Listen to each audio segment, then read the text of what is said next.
All right, this is the second part of the map tracing series. Just don't want the videos to be more than 5 minutes. Okay, so we'll swing over here and look at this similar piece.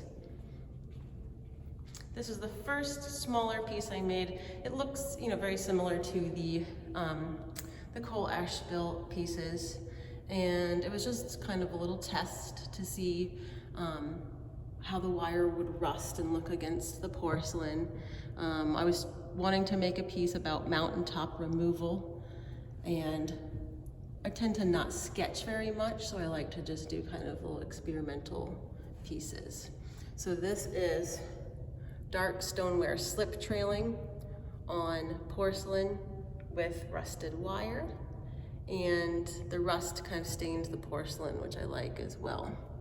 So I did make a piece about mountaintop removal. If you're unfamiliar, this is the practice where they just blow the top right off of a mountain and go in and get the coal seams out. So there's a piece up here. So this entire piece is made from cast resin.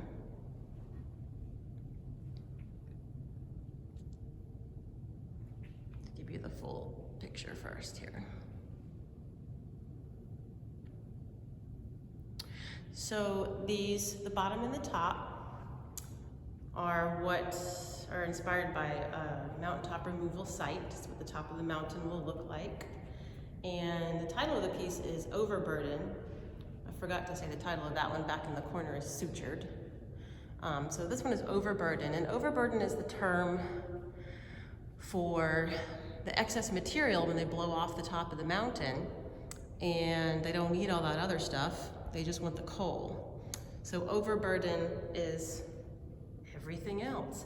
And they dump it down the side of the mountain, and it goes into ravines and again clogs up waterways. And again, impacts low-income families in the Appalachian Mountains. So it's just kind of a gross irony. And the leaves kind of pivot. It looks different in each space that I install it in, depending on the airflow. It's meant to be very ethereal.